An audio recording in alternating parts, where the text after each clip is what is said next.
Assalamualaikum warahmatullahi wabarakatuh. Saya Dewi Kaula selaku BK Sekolah SDI Ma'arif Kota Blitar. Kali ini saya akan menyampaikan program-program BK yang ada di SDI Ma'arif Kota Blitar, di mana program-program yang kami susun adalah yang sesuai dengan kebutuhan anak-anak di sekolah. Dengan adanya program-program ini, kami berharap kami bisa membimbing, membantu, memotivasi, dan mendampingi anak-anak baik secara akademik maupun non-akademik dengan lebih baik lagi.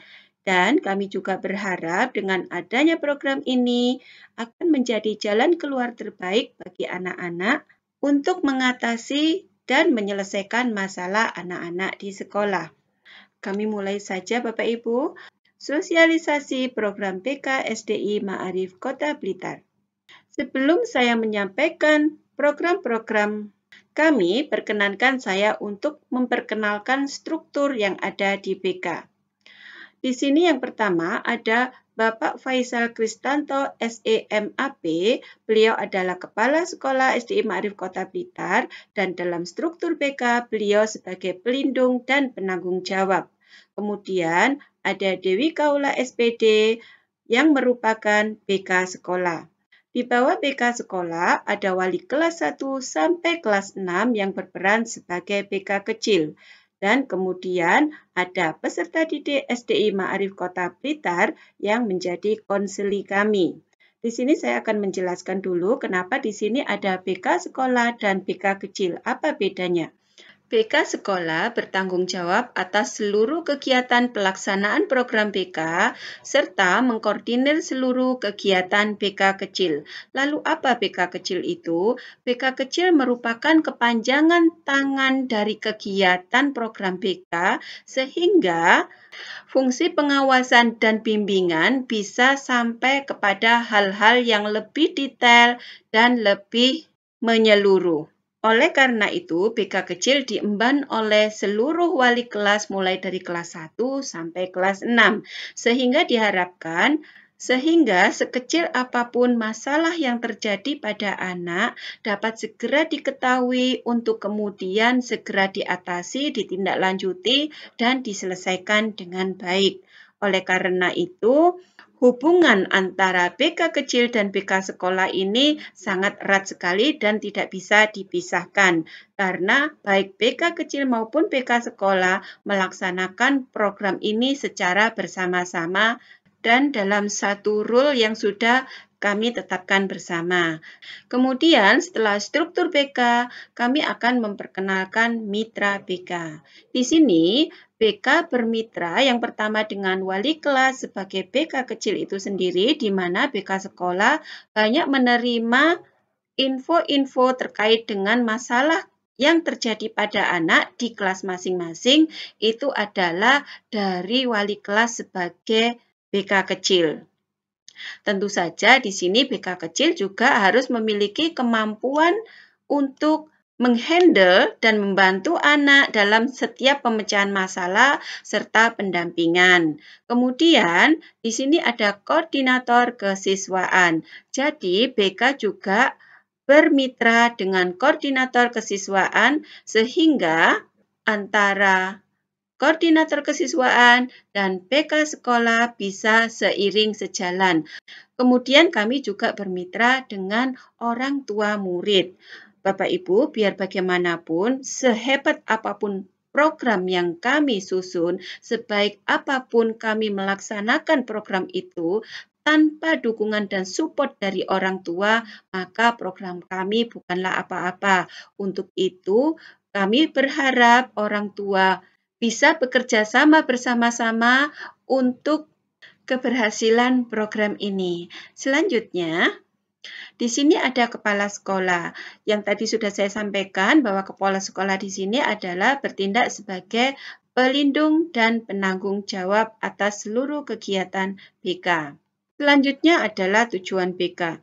Secara khusus, bimbingan dan konseling bertujuan untuk membantu peserta didik agar dapat mencapai tujuan-tujuan perkembangannya yang meliputi yang pertama adalah aspek pribadi Dan sosial di sini memuat pembentukan karakter dan kehidupan sosial anak.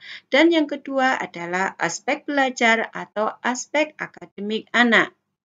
Selanjutnya adalah fungsi bimbingan konseling. Yang pertama adalah fungsi pemahaman, 2. Fasilitasi, 3. Penyesuaian, 4. Penyaluran, 5. Adaptasi, 6. Pencegahan, 7. Perbaikan, 8. Penyembuhan atau kuratif, 9. Pemeliharaan, dan 10. Pengembangan. Dan semua fungsi ini dikemas dalam layanan BK. Selanjutnya adalah program layanan BK SDI Ma'arif Kota Blitar. Di sini kami memiliki beberapa program dan akan kami sebutkan dan jelaskan satu persatu. Yang pertama adalah layanan insidental yang berdasarkan temuan masalah. Pada prinsipnya, sekecil apapun masalah harus segera diselesaikan. Yang kedua, dalam setiap penyelesaian masalah kami selalu melakukan investigasi terlebih dahulu. Dan yang ketiga, kami juga selalu menerapkan praduga tak bersalah. Dan yang keempat, kami melakukan pendekatan kepada semua pihak yang terkait. Sedangkan alur penanganan masalahnya adalah yang pertama, yaitu adanya penemuan masalah, baik itu yang bersifat aduan atau temuan itu sendiri. Kemudian dari temuan masalah itu kami akan melakukan investigasi yang dilakukan oleh BK sekolah maupun oleh BK kecil. Setelah itu kami akan melakukan koordinasi, di mana dalam koordinasi ini kami akan melibatkan mitra BK, yaitu yang kami sesuaikan dengan kebutuhan penanganan kasus atau masalah. Setelah itu, kami akan melakukan tindak lanjut dan penyelesaian. Dari sini, setelah kita melakukan tindak lanjut dan penyelesaian, maka akan kita lakukan pengawasan. Nah, pengawasan ini perlu dilakukan karena untuk evaluasi dan memastikan perkembangan positifnya. Dan dalam setiap penanganan masalah ataupun kegiatan-kegiatan BK yang lainnya, kami selalu memiliki format, di mana format ini adalah sebagai monitoring kami agar setiap masalah itu termonitor dan tertangani dengan baik. Yang kedua adalah layanan orientasi dan informasi. Layanan ini bersifat menggali dan memberi informasi. Menggali orientasi siswa setelah lulus dari sekolah dasar agar BK dapat memberi motivasi dan arahan yang tepat kepada siswa. Kemudian kami juga melakukan penggalian informasi yang berkaitan dengan diri peserta didik serta memberi segala informasi yang berkaitan dengan kegiatan sekolah kepada seluruh peserta didik. Kemudian program layanan yang ketiga adalah layanan penempatan dan penyaluran. Tujuannya adalah untuk meyakinkan bahwa siswa ini berada di tempat yang tepat, yaitu yang meliputi yang pertama adalah pelayanan penempatan di dalam kelas, yaitu untuk memastikan siswa berada di kelas yang tepat termasuk penempatan tempat duduknya. Yang kedua, penempatan siswa dalam kelompok belajar, karena pada prinsipnya siswa dalam setiap belajar, siswa atau peserta didik ini harus merasa nyaman dan bahagia. Kemudian selanjutnya adalah menyalurkan siswa dalam kegiatan ekstrakurikuler sesuai dengan bakat dan minat peserta didik. Selanjutnya, kita juga membantu dan mengarahkan siswa dalam memilih jenjang pendidikan selanjutnya. Misalnya, siswa mau masuk SMP, atau mau masuk MTS, atau mau masuk pondok pesantren. Nah, sesuai dengan minat siswa. Kemudian layanan yang keempat adalah layanan pembelajaran. Layanan ini dapat kami artikan sebagai upaya guru pembimbing dalam membantu siswa mengatasi berbagai permasalahan belajar serta proses belajar mengajar yang berlangsung.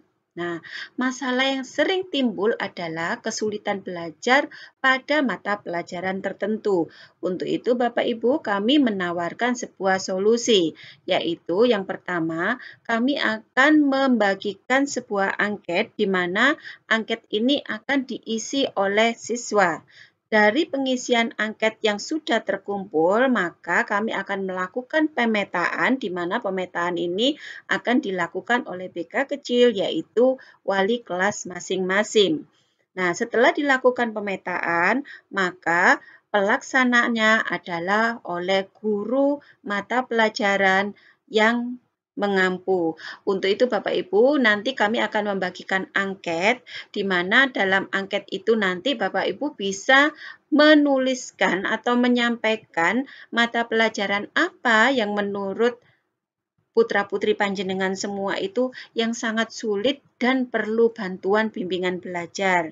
Nah, setelah itu nanti kami akan mengelompokkannya, melakukan pemetaan, dan kami akan berkoordinasi dengan guru-guru pengampunya untuk mencari solusi yang tepat. Apakah perlu diadakan layanan pembelajaran tambahan atau tidak, dan bagaimana kita mencari waktu yang tepat dan memberi metode yang tepat kepada anak-anak.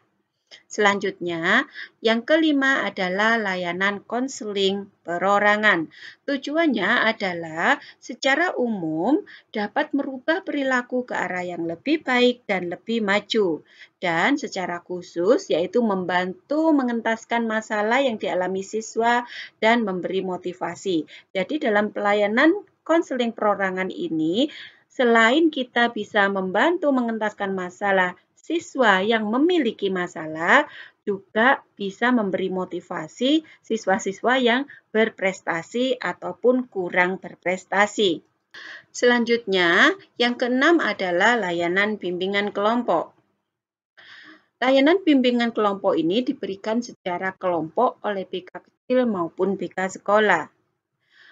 Layanan bimbingan kelompok ini bersifat motivasi dan pemecahan masalah bersama. Dan layanan ini juga diharapkan menjadi jembatan kedekatan antara BK dan siswa, antara wali kelas dan siswa, agar terbangun chemistry sehingga siswa ini merasa nyaman untuk menyampaikan atau mengutarakan atau menceritakan masalah apa yang sedang ia hadapi. Karena wali kelas atau BK kecil itu memposisikan diri sebagai orang tua di sekolah bagi anak-anak. Selanjutnya yang ketujuh adalah motivasi intern. Tujuan awalnya kegiatan ini adalah untuk memberi motivasi kepada siswa kelas 6 yang akan menghadapi ujian nasional agar lebih semangat dan siap secara materi dan mental.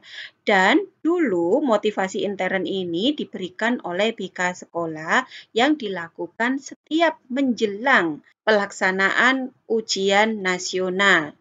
Nah, seiring dengan ditiadakannya ujian nasional, maka dalam perkembangannya layanan ini diberikan kepada seluruh jenjang kelas dengan tujuan yang sama, yaitu agar lebih semangat dan siap secara materi dan mental.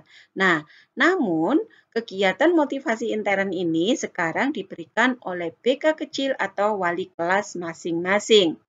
Kegiatan motivasi intern ini dilaksanakan di akhir semester genap yang dikemas dalam Have Fun for Student. Dan yang kedelapan adalah evaluasi.